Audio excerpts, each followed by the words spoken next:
Chapter आज हमारा जो स्टार्ट होने वाला है वो है, लिखें, चैप्टर जो हमारा आज स्टार्ट होने वाला है वो है एटॉमिक स्ट्रक्चर। क्या है? एटॉमिक स्ट्रक्चर है, जिसे हम परमाणु परमाणु की संरचना कहते हैं। तो हेडिंग डालें सभी मेरे प्यारे साथी, एटॉमिक स्ट्रक्चर, परमाणु की संरचना। सभी बढ़िया है ना? राधे राधे भैया सभी को। मैं ठीक हूं, आप कैसे हो बताइएगा? बहुत बढ़िया। ठीक है, तो एटॉमिक स्ट्रक्चर, परमाणु की संरचना, हेडिंग डालें सभी मेरे प्यारे बच्चों। ठीक है, अब चलो देखो, आज की इस क्लास के अंदर हम क्या पढ़ेंगे। सबसे पहले एटम के बारे में पढ़ेंगे, परमाणु क्या होता है। सबसे पहले हम एटम यानी परमाणु के बारे में पढ़ेंगे। उसके बाद हम एटॉमिक मॉडल्स पढ़ेंगे। आज की क्लास के अंदर क्या पढ़ेंगे? एटॉमिक मॉडल्स, यानी कि परमाणु के मॉडल कौन कौन से हैं। परमाणु के द्वारा जो अलग अलग वैज्ञानिकों के द्वारा जो मॉडल दिए गए हैं, ठीक है, जैसे कि आपका जे थॉमसन मॉडल क्या होता है, ठीक है, जैसे कि आपका रदरफोर्ड का मॉडल क्या होता है, नील्स बोर का मॉडल क्या होता है, और आपका डॉल्टन का मॉडल क्या होता है। तो इन हर चीज को हम क्या पढ़ेंगे, डिटेल में पढ़ेंगे। ठीक है बच्चों, चलो अब हम स्टार्ट करते हैं आज की इस क्लास को प्यारे साथी। तो सबसे पहले जब इस चैप्टर को हम पढ़ना शुरू करते हैं, तो मैं आपको पहले तो बता दूं कि हमारा एक टॉपिक आता है जिसे हम मैटर यानी कि पदार्थ कहते हैं। हमारा एक टॉपिक हमने जब पहली क्लास पढ़ाई थी, या शायद आपने कभी पहले पढ़ा होगा, क्या आप सभी को पता है कि मैटर क्या होता है? मैटर का अर्थ है पदार्थ। तो अगर आप नहीं जानते तो मुझे पूछ लीजिएगा कि सर मैटर क्या होता है, पदार्थ क्या होता है। कौन बच्चा सबसे पहले बताएगा कि सर मैटर यानी कि पदार्थ होता क्या है? आप मुझे कमेंट करके बताओ। अब मैं आपको बताता हूं प्यारे बच्चों कि मैटर, पदार्थ, वो हर चीज होती है ना मेरे प्यारे बच्चों, जिसके अंदर मास होता है। ऐसी कोई भी चीज जिसके अंदर मास होता है, मास का मतलब होता है द्रव्यमान। और ऐसी कोई भी चीज बच्चों जो स्पेस ऑक्यूपाई करती है, मतलब जो जगह घेरती है। क्या करती है? स्पेस ऑक्यूपाई करती है, मतलब जगह घेरती है। उस हर वस्तु को हम क्या कहते हैं? मैटर यानी पदार्थ कहते हैं।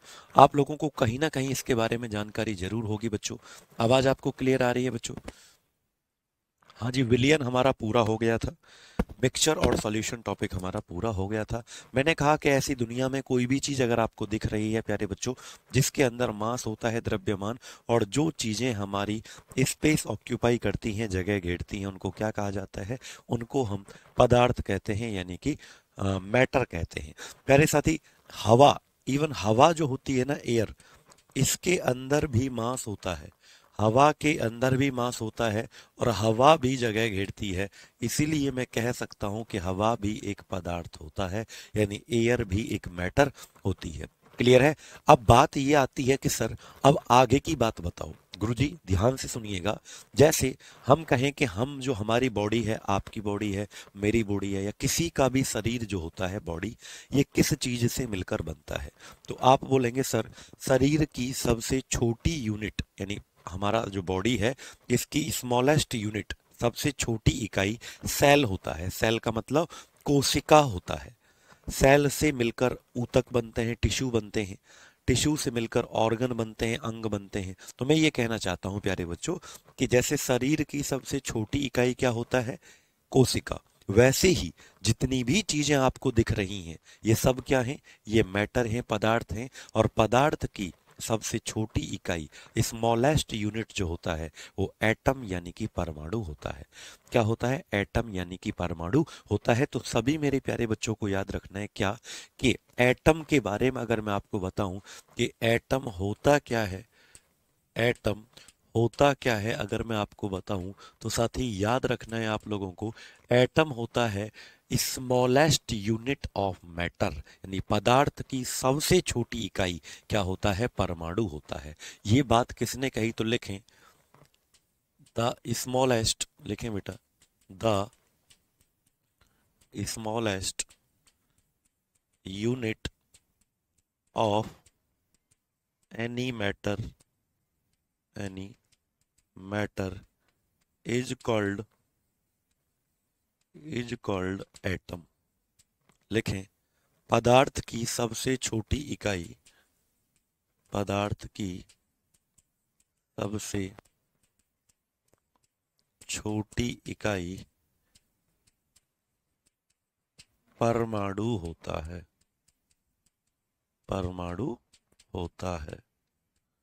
पदार्थ की सबसे छोटी इकाई एटम यानी कि परमाणु होता है। सभी बच्चों को क्या करना है, याद रखना है। ठीक है, ये बात जो मैंने लिखी हुई है ना, ठीक है। दीपिका राठौर कह रही है सर बर्थडे है, हैप्पी बर्थडे टू यू मेरे बच्चे। आप सभी अ, मैं कहना चाहता हूँ कि जिन बच्चों का बर्थडे है या जो बच्चे जो भी आपका स्पेशल डे हुआ करे ना बच्चों, जैसे दीपिका का आज स्पेशल डे है तो दीपिका का आज जन्मदिन है, आप सभी खुद से एक प्रॉमिस किया करो उस दिन कि अगले जन्मदिन तक या आपका कोई और स्पेशल डे है तो अगले उस स्पेशल डे तक मैं इस सफलता की जो सीढ़ी आप चढ़ रहे हो इसको पूरा कर दूंगा, सरकारी नौकरी लगा लूंगा, अगले बर्थडे तक माँ बाप को एक ऐसी खुशी दूंगा जिसका वो बहुत दिनों से इंतजार कर रहे हैं। तो आपको बेटा हैप्पी बर्थडे टू यू। ठीक है, भगवान तुमको हमेशा खुश रखे और आपको वो खुशियां दे जिसकी कामनाएं आप और आपके माँ बाप करते हैं। पदार्थ की सबसे छोटी इकाई क्या होता है, परमाणु होता है। और पदार्थ क्या होता है ये मैंने बताया, जिस चीज के अंदर मास होता है बेटा, जो चीजें जगह घेरती हैं उसको पदार्थ कहते हैं। सबसे पहले इस बात को बताने वाले व्यक्ति हैं जॉन डाल्टन। इसीलिए बेटा हम कहते हैं फादर ऑफ एटम, यानी परमाणु की खोज करने वाले व्यक्ति या परमाणु का जनक किसे कहा जाता है, तो आप बोलेंगे परमाणु के जनक जो हैं वो हैं जॉन डाल्टन। क्या नाम है इनका, जॉन डाल्टन।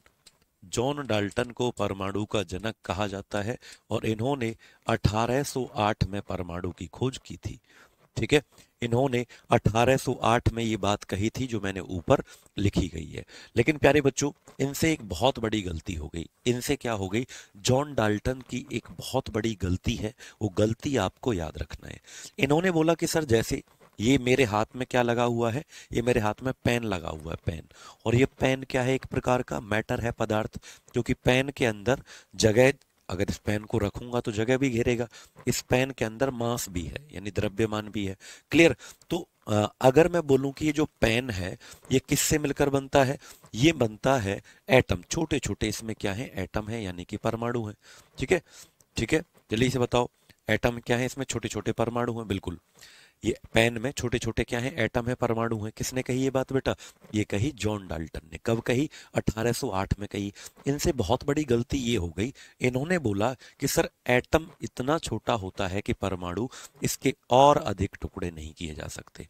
एटम इतना छोटा होता है परमाणु के और इसके टुकड़े नहीं किए जा सकते। तो जब भी मैं आपसे पूछूंगा कि जॉन डाल्टन की लिमिटेशन क्या है, अगर मैं आपसे पूछूंगा बेटा लिमिटेशन क्या है किसकी, जॉन डाल्टन की एक कमी है, उस कमी को बताओ कि क्या लिमिटेशन है जॉन डाल्टन की, तो आपको याद रखना है जॉन डाल्टन की लिमिटेशन ये है बेटा कि इन्होंने कहा कि एटम इतना छोटा होता है कि इसको डिवाइड नहीं किया जा सकता। हालांकि हम थोड़ी देर बाद पढ़ेंगे कि एटम तो बट जाता है।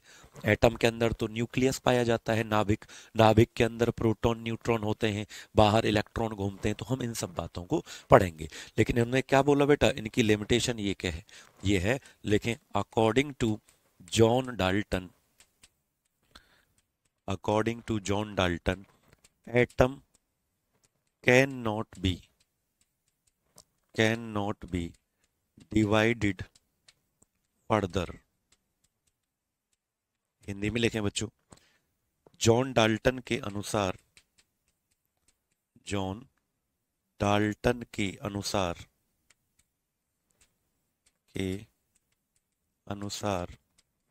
परमाणु को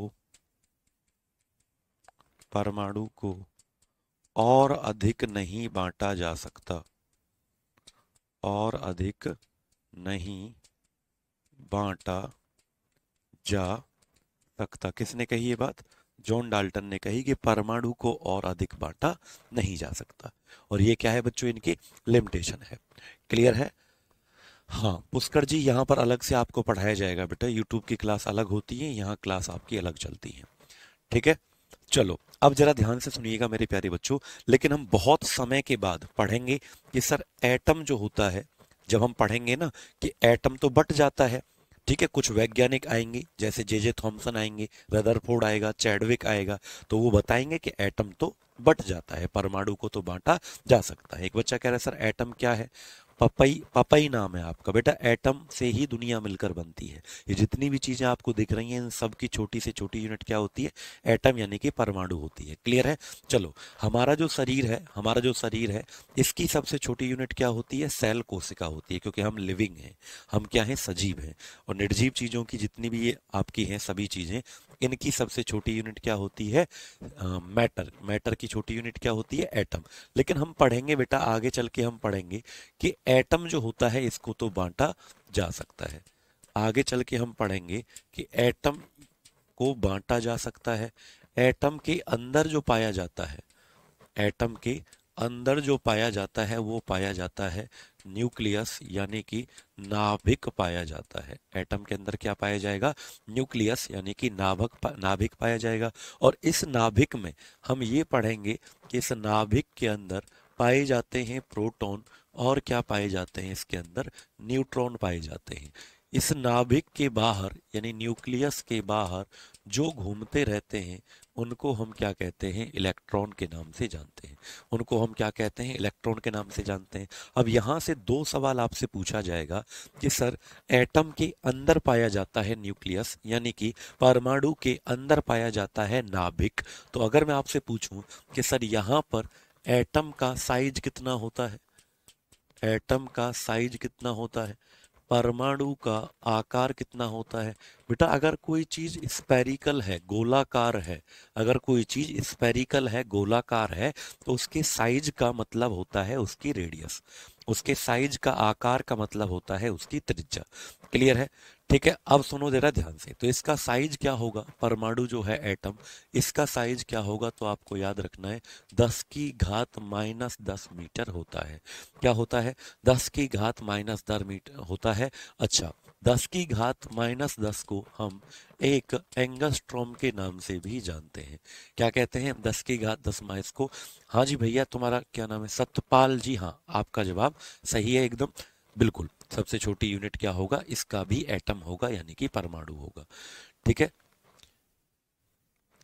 हाँ बिल्कुल। जो आप पूछ रहे हो ना बेटा, ट्री आपका लिविंग है। लिविंग का मतलब होता है उसके अंदर भी क्या पाई जाती हैं? सेल्स पाई जाती हैं, कोशिकाएं पाई जाती हैं। अब जरा समझो, एंगस्ट्रोम। एंगस्ट्रोम क्या है? एक एंगस्ट्रोम को 10⁻⁻10 मीटर कहते हैं बच्चों। ठीक है, और एटॉमिक साइज है ये। अगर मैं आपसे पूछूंगा यहीं से कि न्यूक्लियस का साइज क्या होगा, एटम के अंदर जो न्यूक्लियस पाया जाता है, मतलब नाभिक पाया जाता है, नाभिक का आकार क्या होगा? तो आपको याद रखना है नाभिक का आकार जो होता है ये होता है 10⁻⁻15 मीटर। क्या होता है? 10⁻⁻15 मीटर होता है। और इसको हम 1 फर्मी के इक्वल कहते हैं। क्या कहते हैं? 10⁻⁻15 को 1 फर्मी के बराबर कहा जाता है।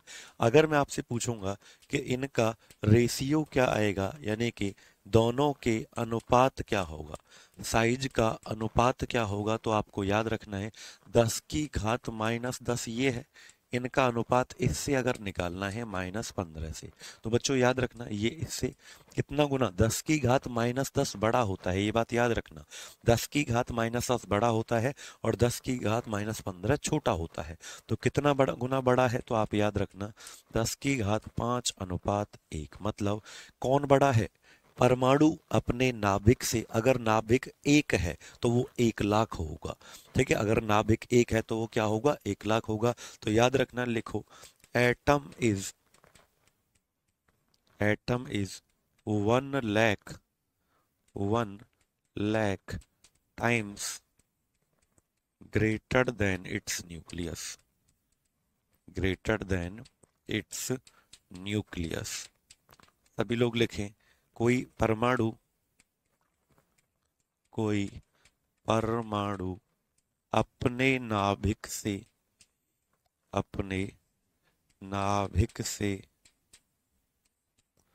1 लाख गुना बड़ा होता है। 1 लाख गुना बड़ा होता है। क्या आपने यहां तक लिख लिया बच्चों? जल्दी से। बिल्कुल शिबू अख्तर जी, पीडीएफ आपको दे दिया जाएगा बेटा क्लास के बाद। कोई परमाणु अपने नाभिक से 1 लाख गुना बड़ा ज्यादा होता है, कि ये आप लोगों को लिख लिया होगा। ठीक है, रेशियो किस किस चीज का है? ये साइज का रेशियो है बेटा। आकार का अनुपात पूछे तो 10⁵ साइज का रेशियो पूछे तो क्या होगा? 10⁵ अब हम बात करते हैं प्यारे बच्चों, हम किस किस की बात करते हैं? इसके अंदर पाए जाने वाले 3 कण, प्रोटॉन, इलेक्ट्रॉन और आपका क्या होता है? न्यूट्रॉन। ठीक है, तो अब हेडिंग डालें कि एटम के अंदर क्या पाया जाता है, तो आप लिखें सब एटॉमिक सब एटॉमिक पार्टिकल्स ऑफ एटम। लिखें परमाणु के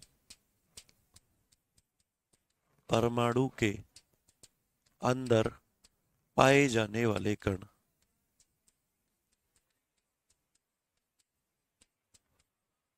परमाणु के अंदर पाए जाने वाले कण, हेडिंग डालें। कौन कौन हमारे होते हैं? तो लिखें बेटा, सबसे पहले क्या है? प्रोटॉन होता है। दूसरा क्या है? इलेक्ट्रॉन होता है। और तीसरा हमारा क्या होता है? न्यूट्रॉन। तीसरा क्या होता है? न्यूट्रॉन। तो ये 3 हमारे कण हो गए, प्रोटॉन, इलेक्ट्रॉन और न्यूट्रॉन। क्लियर है? काजल जी नाभिक वाला पूछ रही है। काजल बेटा, नाभिक जो अंदर वाला गोला है वो क्या है? न्यूक्लियस। उसका साइज कितना होता है? ये होता है 10⁻⁻15। ठीक है बेटा नरेंद्र। और बाहर वाला जो गोला है वो है एटम, परमाणु, उसका साइज क्या होता है? 10⁻10। जब इनका ये बड़ा है, ये छोटा है बेटा, तो कितना गुना बड़ा है ये इससे? 1 लाख गुना। 10⁵5 का मतलब होता है 1 लाख। ठीक है, आगे चलें। अब हम आगे बढ़ते हैं बच्चों, तो लिखें सब एटॉमिक पार्टिकल्स। परमाणु के अंदर पाए जाने वाले कण कौन कौन से हैं आपके? तो प्रोटॉन, इलेक्ट्रॉन और न्यूट्रॉन। परमाणु के अंदर पाए जाने वाले कण कौन से हैं? प्रोटॉन, इलेक्ट्रॉन और न्यूट्रॉन। अब इन तीनों की बातें हम कर लेते हैं। तो एक तरफ आपको क्या लिखना है? प्रोटॉन लिख लेना है। एक तरफ आपको प्रोटॉन लिख लेना है। प्रोटॉन को बच्चों P+ ऐसे रिप्रेजेंट किया जाता है। कैसे रिप्रेजेंट किया जाता है? P+, क्योंकि प्रोटॉन के ऊपर जो चार्ज होता है वो कैसा होता है बच्चों? प्रोटॉन के ऊपर पॉजिटिव चार्ज हमारा होता है, इसीलिए इसको क्या बोलेंगे? इसको हम बोलेंगे, बताइएगा जल्दी से, इसको हम बोलेंगे प्रोटॉन। ठीक है, आगे हमारा आता है, लिखें, आगे हमारा आता है प्रोटॉन के बाद हम पढ़ेंगे दूसरा नंबर का। ये तो पहले नंबर का है। दूसरे नंबर का हमारा आता है इलेक्ट्रॉन, इसको E- लिखते हैं। और तीसरा हमारा जो आता है उसे लिखेंगे न्यूट्रॉन। तीसरा हमारा जो आता है उसे हम क्या बोलेंगे? न्यूट्रॉन बोलेंगे बेटा। क्या बोलेंगे? न्यूट्रॉन बोलेंगे। सबको इतना क्या करना है? याद। और इसको हम N0 से रिप्रेजेंट करते हैं। किससे रिप्रेजेंट करते हैं? N0 से रिप्रेजेंट बेटा करते हैं। क्या आप लोगों को यहाँ तक समझ में आ रहा है? ठीक है, प्रोटॉन, इलेक्ट्रॉन और न्यूट्रॉन। अब जरा समझे कि बच्चों, सबसे पहले हम ये समझेंगे कि प्रोटॉन की डिस्कवरी किसके द्वारा की गई। एंगस्ट्रॉम क्या होता है? एक बच्चा पूछ रहा है। एंगस्ट्रॉम बेटा चीजों को मापने की, लंबाई को मापने की, यानी कि डिस्टेंस को मापने की छोटी यूनिट है। जैसे मीटर भी होती है, सेंटीमीटर भी होती है, किलोमीटर भी होती है, और एंगस्ट्रॉम भी होती है। 1 मीटर में 10⁻10 एंगस्ट्रॉम होता है। वैसे ही फर्मी होता है, एक 1 मीटर में 10⁻15 फर्मी होता है। ठीक है, अब जरा सुने, तो प्रोटॉन क्या है? एटम के अंदर पाए जाने वाला पार्टिकल। इलेक्ट्रॉन क्या है? एटम, परमाणु के अंदर पाए जाने वाला एक कण। न्यूट्रॉन क्या है? न्यूट्रॉन भी किसके अंदर पाया जाता है? जल्दी से बता दो। न्यूट्रॉन भी आपका पाया जाता है। एक बच्चा पूछ रहा है एटॉमिक रेडियस क्या है? क्या तेरा दिमाग ठीक नहीं है? मैं 50 बार बोल चुका हूँ। तुम्हारा दिमाग है, पता नहीं भांग खा के आए हो, क्या नशा करके आते हो क्या सुबह सुबह? कितनी बार बोला है एटम का साइज क्या है, एटॉमिक रेडियस क्या है?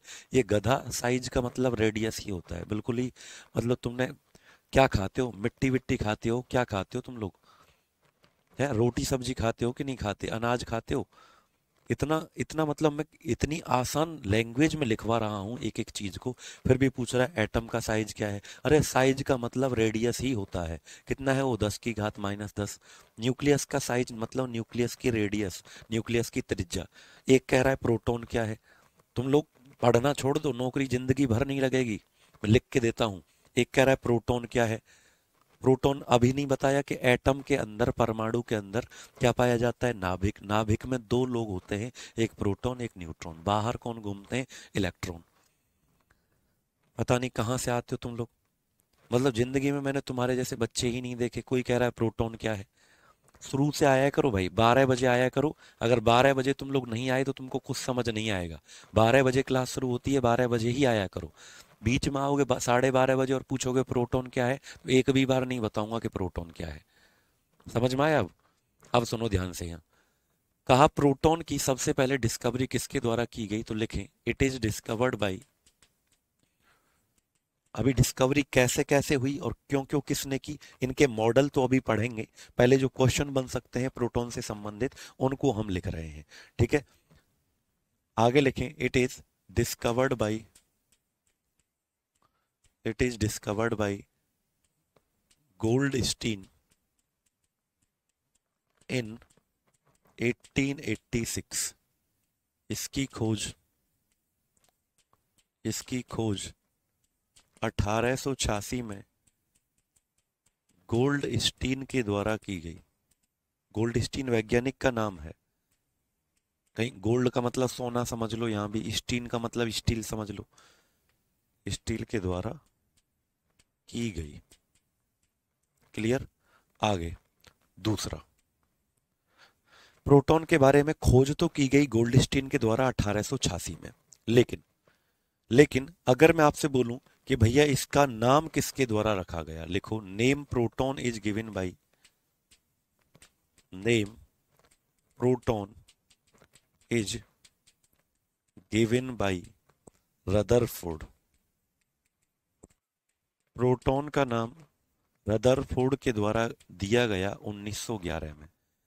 प्रोटॉन का नाम रदरफोर्ड के द्वारा दिया गया। रदरफोर्ड के द्वारा दिया गया। प्रोटॉन का नाम किसके द्वारा दिया गया, रदरफोर्ड के द्वारा दिया गया। कब दिया गया, तो याद रखना सर 1886 1896, नहीं नहीं बेटा 1886 है वो। मैराथन में मैंने ऐसा लिखवाया क्या, एक बार करेक्ट कर लेना, 1886 है बेटा। एक बार मैं चेक कर लेता हूँ। एक बच्चा ये कह रहा है सर आपने मैराथन में 1896 लिखवाया था। मैं मैराथन की जो पीडीएफ है उसे चेक कर लेता हूँ। 1886 है बेटा, अगर बाई मिस्टेक हो सकता है 1896 लिख गया हो, लेकिन मैं उसको एक बार चेक कर लेता हूँ। अगर आप कहते हो तो मैं उसे एक बार क्या कर लेता हूँ, चेक कर लेता हूँ बेटा, अभी तुरंत कर लेता हूँ। ठीक है, एक सेकंड दें मुझे, मैं चेक ही कर लेता हूँ।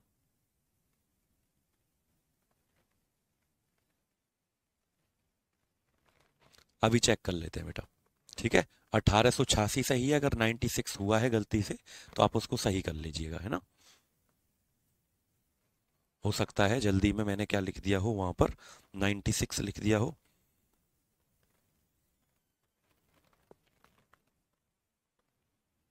एक बार चेक कर लेता हूँ बेटा, रुकिएगा।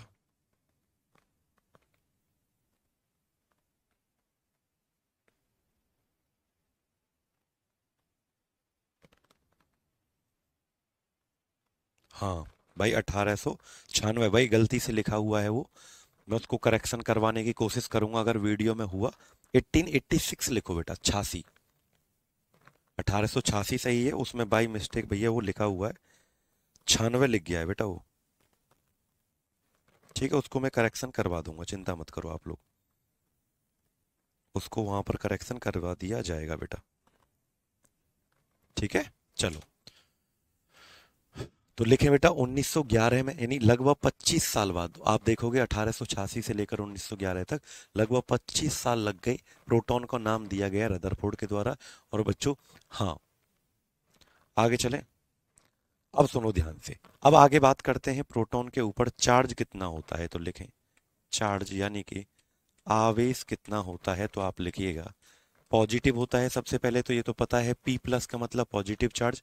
कितना होता है, तो लिखें 1.6 इंटू 10⁻⁻19 सी। सी का मतलब होता है बेटा कूलाम्ब। सी का मतलब क्या होता है, कूलाम्ब। कूलाम्ब कहते हैं चार्ज की यूनिट जो होती है ना, आवेश का मात्रक, इसे कूलाम्ब कहा जाता है। क्लियर है। चलो अब बात करते हैं इसका मास कितना होता है, द्रव्यमान।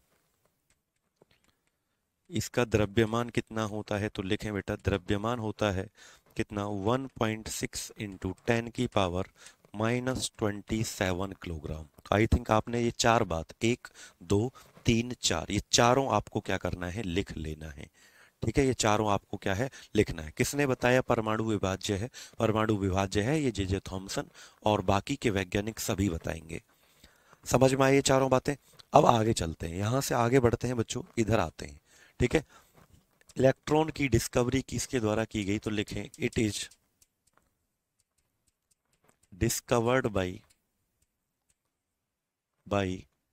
जे थॉमसन, जे थॉमसन इन 1897। लिखें इसकी खोज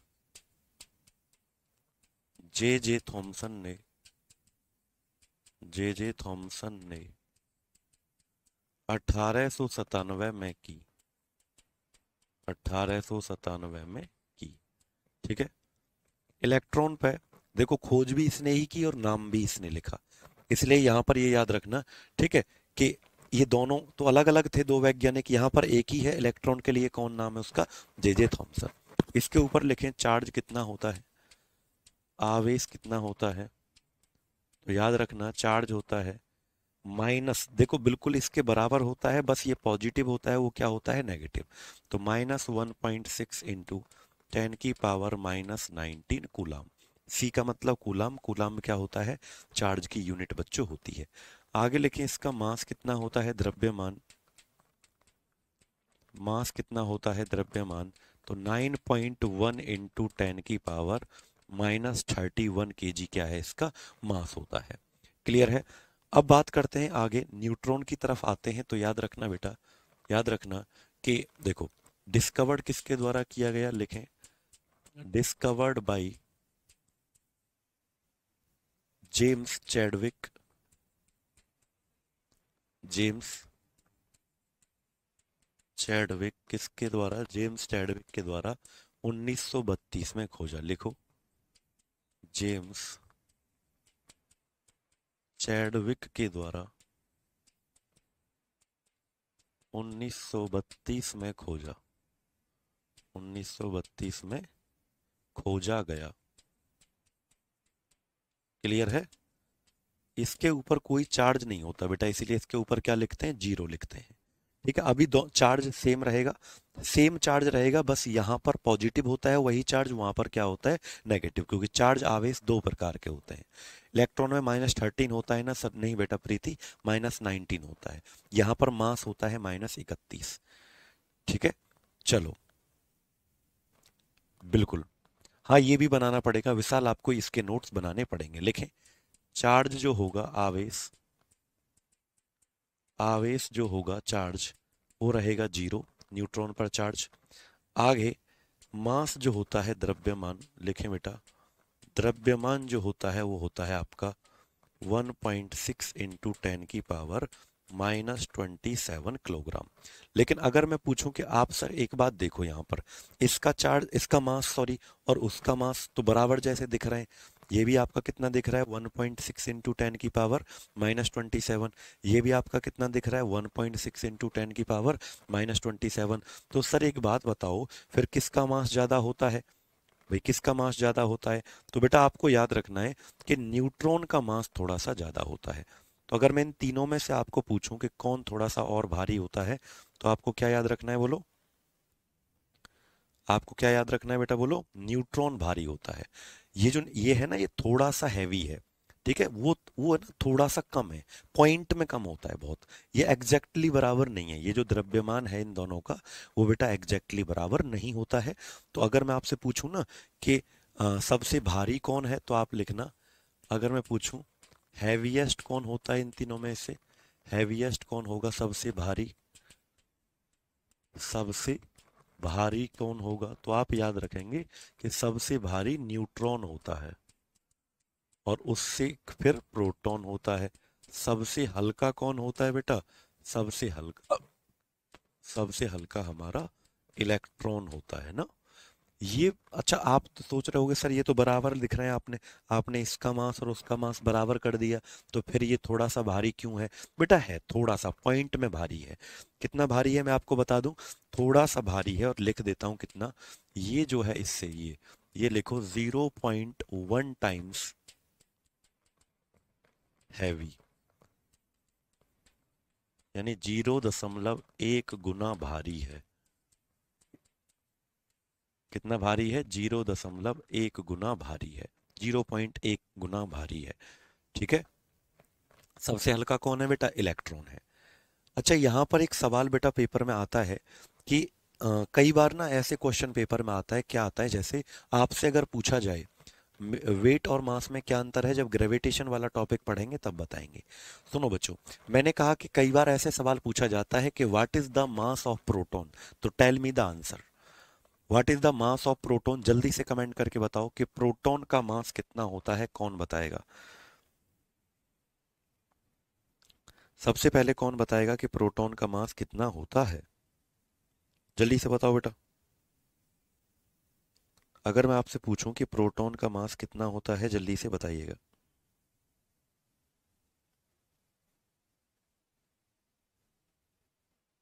बताओ, कौन बताएगा प्रोटॉन का मास कितना होता है, अगर आपसे क्वेश्चन पूछा जाए? नहीं बेटा, आपको विशाल पता चलेगा कि क्या यहाँ पर एक्स्ट्रा पढ़ाया जा रहा है। ठीक है। तो प्रोटॉन का मास अगर मैं पूछूं कितना होता है, तो आप बोलोगे 1.6 इंटू 10⁻⁻27 किलोग्राम। लेकिन अब आपको एक बात और याद रखनी है, जो अब मैं आपको बताऊंगा। ऑप्शन में आपको ऐसा दिखेगा ही नहीं। जब आपसे पूछा जाएगा ना कि प्रोटॉन का मास कितना होता है, तो ये आपको दिखेगा ही नहीं, ये वाला। आपको पता है क्या दिखेगा? मैं बताता हूं। आपको दिखेगा प्रोटॉन का जो मास होता है। कई बार ऑप्शन ऐसे मिलते हैं, जैसे मैंने पूछा what is the mass of proton, तो ऑप्शन पहला होगा इक्वल टू हाइड्रोजन एटम, दूसरा ऑप्शन होगा equal to sorry less than hydrogen atom, तीसरा ऑप्शन होगा ग्रेटर देन हाइड्रोजन एटम। तो बच्चों याद रखना, हाइड्रोजन का जो मास होता है बिल्कुल एग्जैक्टली वही होता है प्रोटॉन का मास। तो लिख लो, this is equal to this is equal to hydrogen atom, यानी mass of hydrogen atom.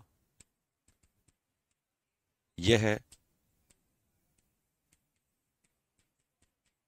Hydrogen परमाणु के भार के बराबर है, भार के बराबर है। ठीक है बेटा, यानी ये बिल्कुल एग्जैक्टली होता है हाइड्रोजन एटम के बराबर। ठीक है sir. Neutron, discovery of neutron कब है? समझ नहीं आया बेटा? 1932 में न्यूट्रॉन की डिस्कवरी की गई। ठीक है, अभी हम इसको समझा देंगे, चिंता मत करो। अब सुनो सर, इसका कितना होता है फिर? अगर आप हाइड्रोजन से ही तुलना कर रहे हो, तो फिर ये जो इलेक्ट्रॉन का मास है, इलेक्ट्रॉन का मास 9.1 इंटू 10⁻⁻31, ये हाइड्रोजन के कितना है फिर? तो याद रखना, दिस इज इक्वल टू, ये जो मास है ना ये वाला, ये 9.1 लिखो, this is equal to, this is, ये बहुत कम है, this is equal to 1/1840 times of hydrogen atom, of hydrogen atom. लिखें, यह है हाइड्रोजन परमाणु के, हाइड्रोजन परमाणु के, तो हाइड्रोजन से तुलना करवा सकता है आपको, परमाणु के 1/1840, 1/1840 गुना के बराबर है, गुना के बराबर है, 1/1840 गुना के बराबर है, 1/। ठीक है बिल्कुल। अब इसका भी कितना होगा बच्चों? ये जो न्यूट्रॉन है इसका भी क्या होगा? तो ये मास और ये मास तो थोड़ा सा क्या था, देखो कौन सा बड़ा था, वो तो एग्जैक्टली बराबर है हाइड्रोजन के बेटा। और मैंने अभी आपको बताया था कि कौन सा भारी है। देखो न्यूट्रॉन क्या है, न्यूट्रॉन जो होता है, लिखो लिखो, दिस इज, हम लिख सकते हैं अप्रोक्सीमेट, यानी बस उससे थोड़ा सा ही ज्यादा था। न्यूट्रॉन किससे ज्यादा था? प्रोटॉन से थोड़ा सा ज्यादा, 0.1 टाइम्स, 0.1 गुना ये ज्यादा था। तो मैं ये कह सकता हूं कि हाइड्रोजन से 0.1 गुना ज्यादा होगा ये, इसका मास। तो अप्रोक्सीमेट वही होगा। है ना, थोड़ा बहुत इधर उधर वही होगा। तो लिखो this is approximate equal to, यानी स्लाइटली ग्रेटर हो जाएगा वैसे तो, थोड़ा सा ज्यादा, ठीक है, थोड़ा सा ज्यादा, क्योंकि बेटा ये 0.1 गुना बड़ा है ना इससे, तो ये जब एग्जैक्टली बराबर है हाइड्रोजन के, तो ये क्या हो जाएगा, थोड़ा सा ज्यादा, 0.1 गुना। लेकिन फिर भी हम इसको अप्रोक्सीमेट बराबर कह ही सकते हैं ना। तब तीनों की हाइड्रोजन से तुलना क्यों की जाएगी, ऑप्शन, ये प्रीवियस ईयर क्वेश्चन है बेटा जो मैंने करवाया, जब उसमें हाइड्रोजन से तुलना की गई तो मैंने आपको लिखवा दिया। क्या कोई गलत चीज लिखवा दी क्या, क्या कोई गलत काम करवा दिया मैंने अगर ऐसा लिखवा दिया है पी वाई क्यू आपको ये?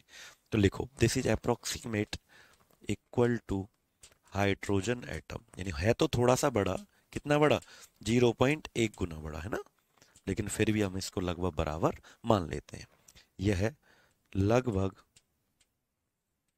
यह है लगभग हाइड्रोजन परमाणु के बराबर है, हाइड्रोजन परमाणु के बराबर है, परमाणु के बराबर है, यह लगभग हाइड्रोजन परमाणु के बराबर है। सबको क्या करना है, याद रखना है। तो आई थिंक आपको ये चारों चारों पॉइंट या पांचों पांचों पॉइंट, ये बहुत सारे पॉइंट आपको, 1 अपॉन क्यों लिखा है, 1 अपॉन का मतलब है कम है, हाइड्रोजन में 1840 से भाग दे दूं, यानी ये वाला जो है ना, ये हाइड्रोजन वाला है ये वाला, तो इसमें अगर मैं 1840 से भाग दूं तो ये आएगा 9.1 इंटू 10⁻⁻31।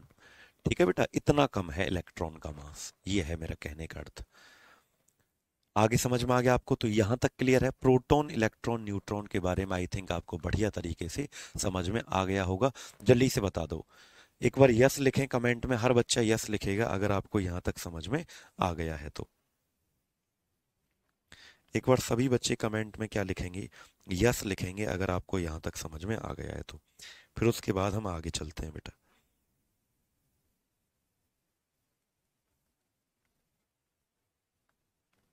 बताओ बच्चों, यहां तक लिख गया क्या, फटाफट से बताइए बेटा। चले यहां तक, अब आगे चलते हैं हम। बहुत बढ़िया, विशाल बेटा आपकी मर्जी है, फिर अगर ऐसा लग रहा है तो फिर आपकी मर्जी है विशाल बच्चों। आगे चलते हैं, अगले हम टॉपिक पर चलते हैं, तो हेडिंग डालें। अब हेडिंग डालेंगे आप लोग एटॉमिक मॉडल्स। अब हम परमाणु के मॉडल पढ़ना स्टार्ट कर रहे हैं, अब हम परमाणु के मॉडल पढ़ना स्टार्ट कर रहे हैं। तो सभी बच्चे हेडिंग डालें एटॉमिक मॉडल्स, परमाणु के मॉडल।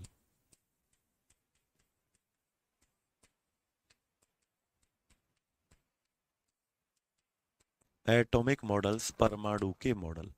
तो देखो सबसे पहले हमारा जो मॉडल आया था वो किसका आया था, जे जे थॉमसन का। जे जे थॉमसन से पहले क्या आया था आपका, जल्दी से बताओ। सबसे पहले जो हमारा मॉडल आया था वो क्या था, जॉन डाल्टन मॉडल। सबसे पहले जो मॉडल हमारा आया था वो कौन सा था, जॉन डाल्टन मॉडल, जो कि हमने आपको बता ही दिया कब आया था, 1808 में। तो ये तो आपने पढ़ लिया।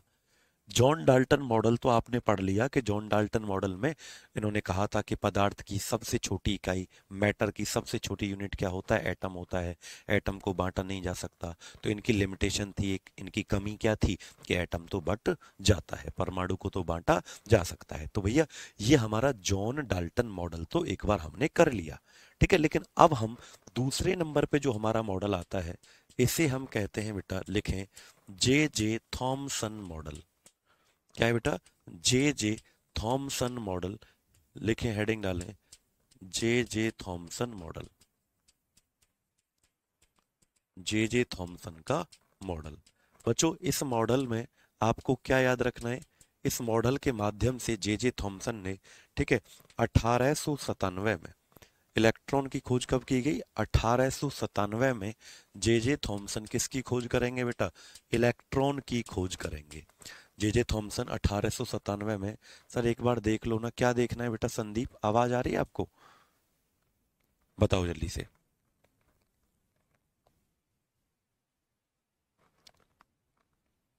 बताइएगा, कोई डाउट है, आवाज वावाज सब सही सही आ रही है। चलो तो सबसे पहले हम जॉन डाल्टन मॉडल हो गया। अब हम पढ़ते हैं जे जे थॉमसन मॉडल। जे जे थॉमसन ने किसकी खोज की थी? इलेक्ट्रॉन की, अभी मैंने बताया था कब की थी, 1897 में की थी। ठीक है, अब इन्होंने किया क्या, ध्यान से सुनिएगा बेटा। इन्होंने क्या बोला, किसने? जे जे थॉमसन ने। इनके मॉडल को हम दो नाम से जानते हैं, इनके मॉडल को हम दो नाम से जानते हैं। क्या कहते हैं इनके?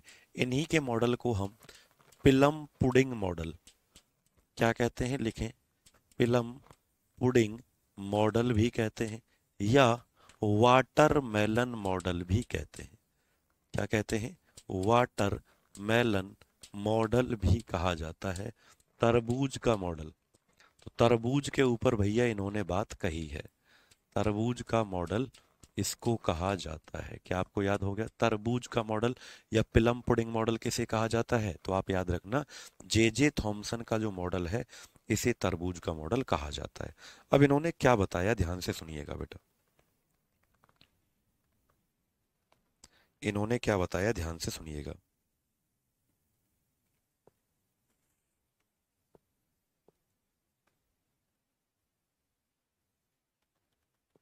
करें बेटा आगे, जल्दी से बता दो।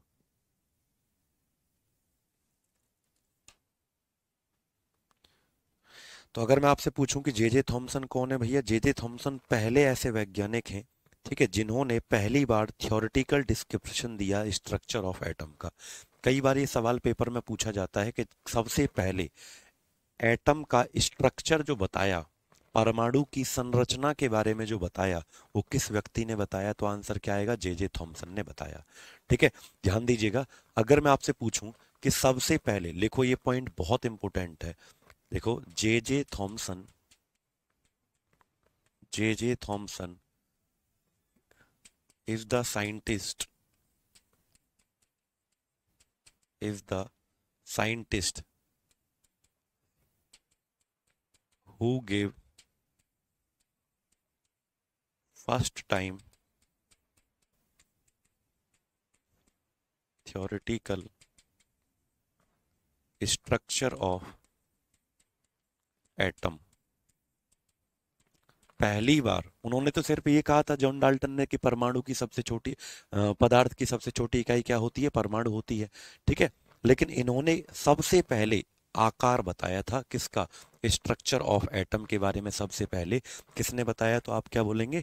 आपके जे जे थॉमसन ने। लिखो, ये वो वैज्ञानिक हैं, ये वो वैज्ञानिक हैं जिन्होंने जिन्होंने पहली बार जिन्होंने पहली बार परमाणु की परमाणु की संरचना के बारे में बताया, के बारे में बताया। क्लियर है? पहली बार परमाणु की संरचना के बारे में बताने वाले वैज्ञानिक कौन है? हमारे जे जे थॉमसन। दूसरा बात दूसरी बात हम इसका मॉडल पढ़ रहे हैं, जे जे थॉमसन का क्या पढ़ रहे हैं बेटा? मॉडल। आगे लिखें, थॉमसन ने कहा जैसे तरबूज होता है ना बेटा, गोल, स्फीयर, तरबूज, तो वैसे ही कोई एटम जो होता है उसका शेप कैसा होता है? स्फेरिकल। क्या बताया इन्होंने? जैसे कोई तरबूज होता है, तरबूज गोलाकार एकदम, तरबूज खाया है तुमने कभी? जैसे कोई क्या होता है? तरबूज होता है, तरबूज, वैसे ही इन्होंने बोला बच्चों, इन्होंने बोला कि कोई भी एटम जो होता है, क्या कह रहा हूं, कोई भी एटम, परमाणु जो होता है उसका शेप कैसा होता है? स्पेरिकल होता है। ठीक है, तो लिखें, according to John Dalton, according to sorry John Dalton कह रहा हूं, J J Thomson, according to J J Thomson, atom is spherical in shape. कैसा होता है? स्पेरिकल इन शेप, गोलाकार होता है। जैसे क्या होता है? प्रैक्टिकल नहीं, थ्योरेटिकल बेटा। ठीक है, कैसा होता है? गोलाकार। जैसे कि तरबूज होता है वैसा ही क्या होता है? उसका शेप होता है स्पेरिकल। ठीक है,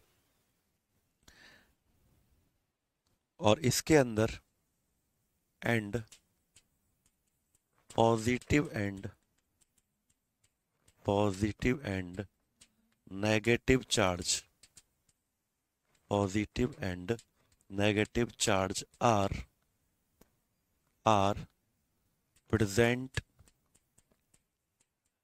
इन this sphere, in this sphere, यानी इसमें दोनों चार्ज होते हैं। मैंने कहा था ना कि तरबूज जो होता है उसका लाल वाला हिस्सा तरबूज का क्या होता है, पॉजिटिव पार्ट, जो तरबूज खाते हैं ना लाल वाला हिस्सा, इसने बोला।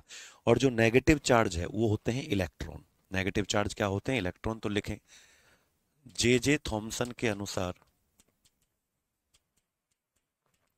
जे जे थॉमसन के अनुसार परमाणु एक गोल आकृति होती है, गोल आकृति होती है जिसमें जिसमें धनात्मक तथा ऋणात्मक आवेश दोनों उपस्थित होते हैं, आवेश दोनों उपस्थित होते हैं, दोनों उपस्थित होते हैं। ठीक है, धनात्मक तथा ऋणात्मक आवेश दोनों उपस्थित होते हैं। क्लियर है। और इसने जो लाल तरबूज का जो रेड पार्ट होता है, जो लाल वाला हिस्सा होता है, रेड पार्ट, जो लाल वाला हिस्सा होता है ना तरबूज का, ये क्या है, वाटरमेलन, ये तरबूज है बच्चों। इसका जो लाल पार्ट है इसको क्या बोला है इसने, पॉजिटिव पार्ट। पॉजिटिव का मतलब धनात्मक हिस्सा। और जो सीड होते हैं इसके, इसके जो बेटा तरबूज में क्या होते हैं, सीड, जो बीज होते हैं, उसको क्या बोला है इसने, नेगेटिव पार्ट बोला है। क्या बोला है, ऋणात्मक बोला है। ठीक है, याद रखेंगे आप लोग। तो पॉजिटिव पार्ट को क्या बोला है आपका, जल्दी से बता दो, लाल। अच्छा, एक चीज और, इसने ये भी बोला कि सर इसके अंदर जितने प्लस पाए जाएंगे, इसके अंदर जितने प्लस पाए जाएंगे उतने ही इसके अंदर माइनस भी पाए जाएंगे, उतने ही इसके अंदर क्या होगा, माइनस भी पाए जाएंगे। यानी किसी एटम के अंदर, किसी परमाणु के अंदर जितना धनात्मक हिस्सा होता है पॉजिटिव पार्ट, उतना ही ऋणात्मक भी होता है। ठीक है, तो लिखो according to Thomson, positive part is equal to the, positive part या पॉजिटिव चार्ज भी कह सकते हैं क्योंकि पॉजिटिव तो चार्ज होता है, positive charge is equal to the negative charge, negative charge in atom। लिखें किसी परमाणु में, किसी परमाणु में धनात्मक आवेश ऋणात्मक आवेश के बराबर होता है, ऋणात्मक आवेश के बराबर होता है, आवेश के बराबर होता है। क्लियर है, जल्दी से बताओ बेटा, ऋणात्मक आवेश के बराबर होता है धनात्मक आवेश। ठीक है, इसीलिए अगर कोई आपसे पूछे कि सबसे पहली बार ये बात किसने कही कि एटम, परमाणु न्यूट्रल होता है, उदासीन होता है, तो जे जे थॉमसन ने ही ये सबसे पहले कहा था। देखो भाई, एक एटम है परमाणु, उसमें जितना प्लस है उतना ही माइनस है, तो फिर तो वो उदासीन हो जाएगा टोटल अगर बात करें उसकी। भाई टोटल अगर बात करें, ठीक है, तो फिर तो वो न्यूट्रल हो जाएगा, उदासीन हो जाएगा। तो भाई जितना प्लस है उतना ही माइनस है। तो लिखें according to Thomson, according to J J Thomson, atom is, whole atom is, whole atom is neutral. मतलब कैसा होता है, उदासीन होता है, क्योंकि जब बराबर चार्ज है तो क्या हो जाएगा, उदासीन। लिखें थॉमसन के अनुसार, थॉमसन के अनुसार परमाणु उदासीन होता है। क्या होता है, उदासीन होता है, यानी उसके ऊपर कोई चार्ज नहीं होगा। ठीक है। और यहाँ पर एक बात और याद रखना मेरे प्यारे बच्चों, आयुषी धन्यवाद, कि जो सीड थे, वो जो सीड थे ना, बीज, उन पर कैसा चार्ज बताया था इसने? नेगेटिव। अभी मैं बताया था लाल वाला हिस्सा क्या है? पॉजिटिव। और ये क्या था भैया? ये ऋणात्मक था। और इसी नेगेटिव को इसने क्या बोला था फिर आगे चल के बच्चों? इलेक्ट्रॉन। तब जाके इलेक्ट्रॉन की हमारी खोज हुई थी 1897 में। तब जाके हमारी खोज किसकी हुई थी बेटा? इलेक्ट्रॉन की हुई थी 1897 में। ठीक है। और इनको नोबल प्राइज भी मिला था 1906 में। जे थॉमसन को नोबेल प्राइज कब मिला था बेटा? नोबेल प्राइज, अगर मैं नोट करके एक पॉइंट लिखूं यहाँ, नोट करके एक पॉइंट लिखूं, जे थॉमसन को नोबेल पुरस्कार भी मिला, नोबेल पुरस्कार, नोबेल प्राइज भी मिला फिजिक्स का, केमिस्ट्री का 1906, 1906 में इनको क्या मिला बेटा? नोबेल प्राइज भी मिला। ठीक है, बताओ।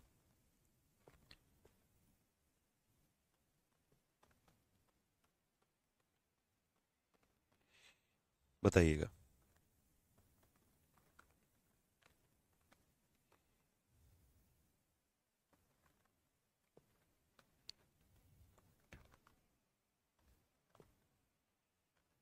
आगे चलें बेटा, आगे बढ़े। अब आता है इनका लिमिटेशन क्या था, तो लिखें लिमिटेशन। लिमिटेशन किसका? कमी। जे थॉमसन ने जो अपना मॉडल दिया, इनकी लिमिटेशन क्या थी, इनकी कमी क्या थी? ठीक है। अब जरा सुनो, वाई एटम इज न्यूट्रल, एक बच्चा कह रहा है because positive charge equal to negative charge. जब पॉजिटिव नेगेटिव है तो फिर तो न्यूट्रल ही हो गया ना, किसके अकॉर्डिंग? जे थॉमसन के अकॉर्डिंग। ठीक है बेटा, क्या नाम है आपका? आगे चले। अब इसकी ड्रॉबैक्स या फिर लिमिटेशन, तो बेटा देखो, अभी मैंने कहा था कि भाई जैसे एटम ये था, तो इसने क्या कहा कि जितना प्लस होता है, जितना प्लस होता है उतना ही माइनस होता है। एक दो तीन चार पाँच छः, जितना प्लस होता है उतना ही माइनस होता है। तो ये भाई साहब जो हैं जे थॉमसन, ये स्टेबिलिटी ऑफ एटम, परमाणु की स्थिरता को नहीं बता पाए। What is the meaning of stability? स्थिरता का अर्थ क्या होता है? तो मैं आपको बताऊं कि ये नहीं बता पाए कि how the positive charge is so much close to the negative charge, यानी धनात्मक आवेश ऋणात्मक आवेश के इतना नजदीक कैसे रह सकता है। He fail to explain how, लिख लो, he fail to explain how positive charge, how positive charge could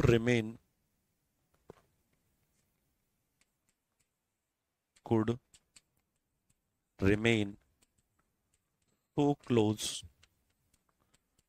to negative charge, so close to negative charge, इसे कहते हैं स्टेबिलिटी ऑफ एटम, इसे परमाणु की स्थिरता कहते हैं बेटा। ठीक, लिखें, ये यह नहीं बता पाए, यह नहीं बता पाए कि कैसे धनावेश